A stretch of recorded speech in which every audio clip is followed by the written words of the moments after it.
Hello students, welcome back to my YouTube channel TS group of education. आशा करती हूँ आप सब लोग अच्छे हैं एंड आपका जो UGC NET JRF home science दिसंबर का जो प्रिपरेशन है बहुत ही अच्छे से चल रहा है। स्टूडेंट्स, अगर अभी तक आपने मेरे चैनल को सब्सक्राइब नहीं किया है तो चैनल को ज़रूर से सब्सक्राइब कर दीजिए।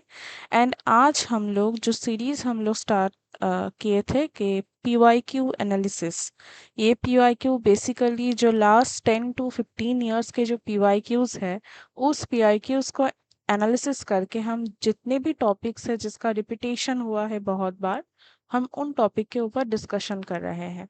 तो आज हम लोग स्टार्ट करेंगे topic kitchen layouts. Home science paper में एक इम्पॉर्टेंट टॉपिक है किचन लेआउट्स। ये किचन लेआउट्स एक बहुत ही बड़ा टॉपिक है, इसलिए हम इसको बहुत सारे पार्ट में डिस्कस करेंगे। आज जो है हम किचन लेआउट्स का पार्ट 1 डिस्कस करेंगे and after that part 2 and part 3। So students, अगर आप देख सकते हैं कि यहाँ पे मेरे टेलीग्राम चैनल का नाम दिया हुआ है DS group of education home science, तो आप इससे सर्च करके या डिस्क्रिप्शन में से डायरेक्ट लिंक को क्लिक करके भी ज्वाइन कर सकते हैं। आप मुझे इंस्टाग्राम एंड व्हाट्सएप पर भी फॉलो कर सकते हैं। एंड आपको अगर पेड बैच रिगार्डिंग कोई भी क्वेरी हो बट आपको मुझसे कुछ पूछना भी हो तो आप मुझे मेल भी कर सकते हैं।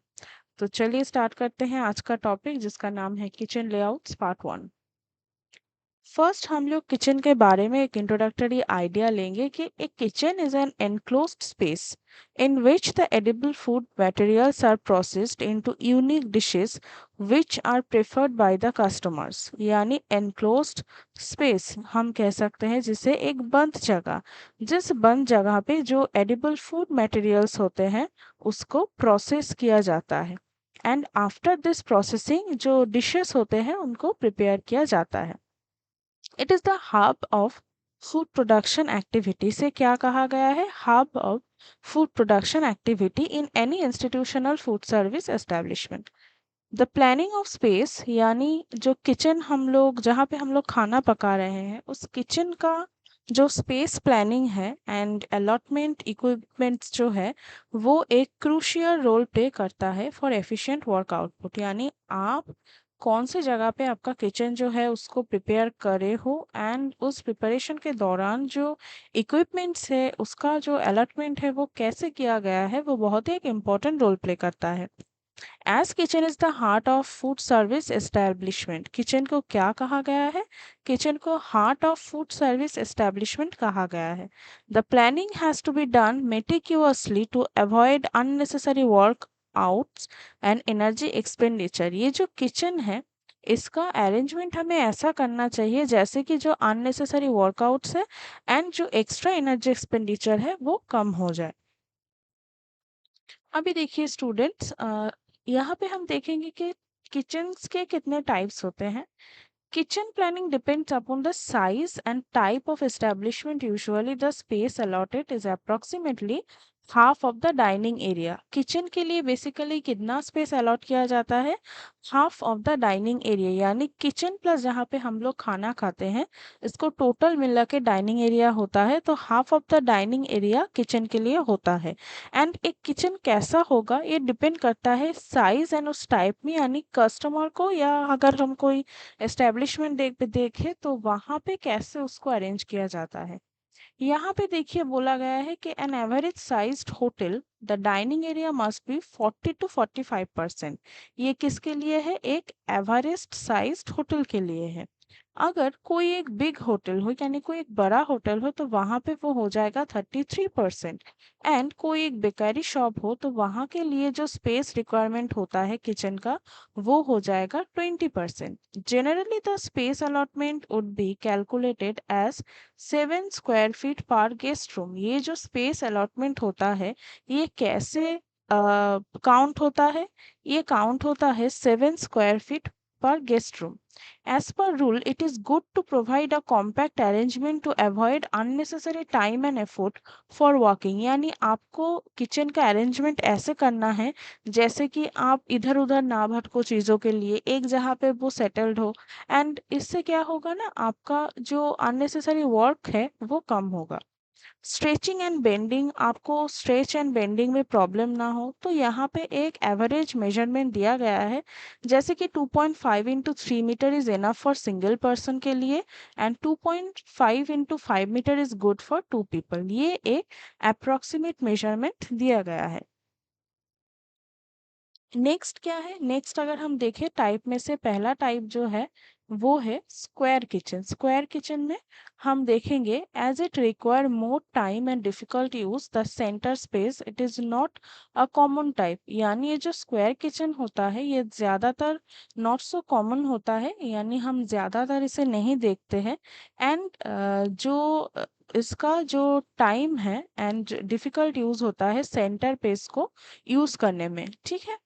ऑल प्लम्बिंग एंड इलेक्ट्रिसिटी, यानी जो प्लम्बिंग वगैरह होता है किचन में, जो इलेक्ट्रिसिटी एंड जो गैस कनेक्शन होता है can be done and walls and drains under floor which is not convenient. यानी हम देख सकते हैं जो स्क्वायर किचन होता है इसके बहुत सारे असुविधा यहाँ पे है।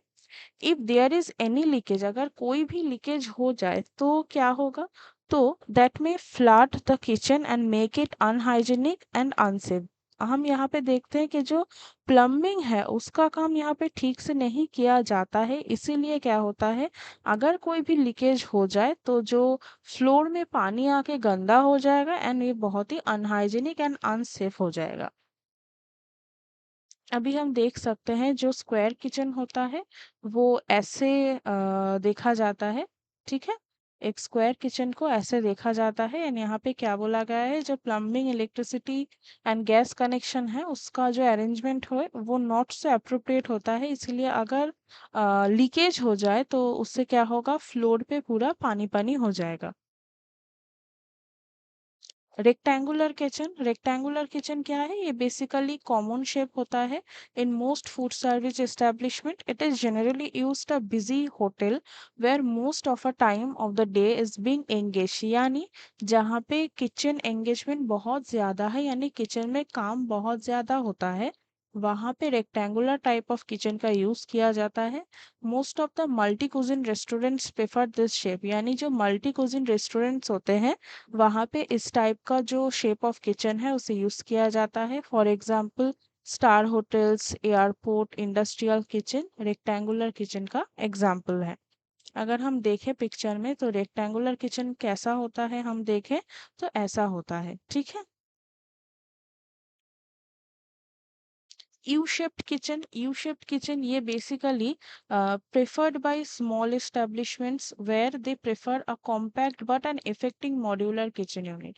यानी small establishment के लिए U-shaped kitchen को हम यूज करते हैं ताकि ये बहुत ही एक compact look दे and एक effective look दे जो modular kitchen की तरह हो।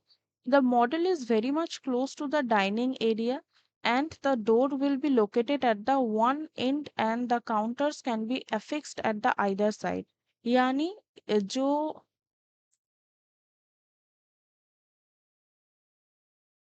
जो यहाँ पे बोला गया है कि जो दरवाज़ा है वो दरवाज़ा एक एंड पे होता है एंड जो काउंटर्स होते हैं वो फिक्स्ड होते हैं आइदर साइड में, यानी दूसरे साइड में। It occupies very less space, ये बहुत ही कम जगह लेता है and exhibits less confusion and free work flow. यानी जो हम कहते हैं कि जो वर्क प्लेस है वो बहुत ही इसके अकॉर्डिंग बहुत ही अच्छा है, बहुत ही गुड है। कैसा होता है ये वाला किचन देखने में, अगर हम देखें तो ये ऐसे दिखता है। L-shaped kitchen, small kiosk, tea shops and coffee shops prefer this model because of its flexible design। इसका जो डिज़ाइन होता है बहुत ही फ्लेक्सिबल होता है, इसीलिए टी शॉप्स में, कियोस्क में, स्मॉल कियोस्क में, कॉफ़ी शॉप्स में इस टाइप का किचन का जो शेप है उसे प्रेफर किया जाता है। The space consumption is very less, यानी ये बहुत ही कम जगह लेता है and it is adjoint well with the wall at the right angle and if requires it can be modulated by foldable shelves for more work। यानी इसका foldable shelves होता है जिसको मॉड्यूलेट किया जाता है एंड ये बहुत ही कम जगह लेता है। देखिए ये पिछले जो पिक्चर्स हमने देखे हैं उसके अकॉर्डिंग ये सच में बहुत ही कम जगह लिया है एंड ये बहुत ही यूज्ड है एंड हम अगर देखें तो हमारे घर में भी ज़्यादातर इस टाइप का किचन ही बनता है। Parallel kitchen. Parallel kitchen is basically suitable for midday meals and in schools where dining facilities are not possible. जहाँ पे डाइनिंग फेस्टिवल प्रोवाइड नहीं की जा सकती है वहाँ पे हम पैरेलल किचन का यूज़ कर सकते हैं. The central passages with walls at least 1.2 to 1.5 meters apart can be used for children to squat on mattresses and eat the plated food served. यानी नीचे बैठ के खाने में ताकि दिक्कत ना हो. More often children to eat standing और playing so carry the food away from the area of service. यानी ये किचन बेसिकली यहाँ पे खाना पकाकर खाने की कोई जगह नहीं होती, तो यहाँ पे खाना अगर हो जाए तो उसको लेकर हम दूसरे किसी जगह पर जाके खा सकते हैं. This is suitable for cafeterias and self service restaurants. यानी ये बेसिकली जो है कैफेटेरिया एंड जो सेल्फ सर्विस रेस्टोरेंट्स होते हैं उनके लिए सुइटेबल होता है. कैसा दिखता है आप देखिए, ये जो स्पेस होता है कम होता है, इसलिए डाइनिंग एरिया के लिए ज़्यादा स्पेस नहीं होता है. नेक्स्ट है straight line kitchen. Straight line kitchen कैसा है, इसको बेसिकली जो है आई शेप्ड किचन भी कहा जाता है. एंड ये बेसिकली जो प्रोडक्शन एरिया होता है constructed as a single straight line, एक सिंगल स्ट्रेट लाइन में इसको डिज़ाइन किया जाता है. This is also best suited for kiosk. Kiosk के लिए बहुत ही अच्छा होता है, tea shops and the straight line kitchen और मोबाइल वेंडिंग यूनिट जो होते हैं. The extra storage is created on walls. यानी जो वॉल्स होते हैं वहाँ पे एक्स्ट्रा स्टोरेज के लिए स्पेस को क्रिएट किया जाता है. For service there is provision for a platform और एक्सटेंडेड काउंटर आउटसाइड विंडो.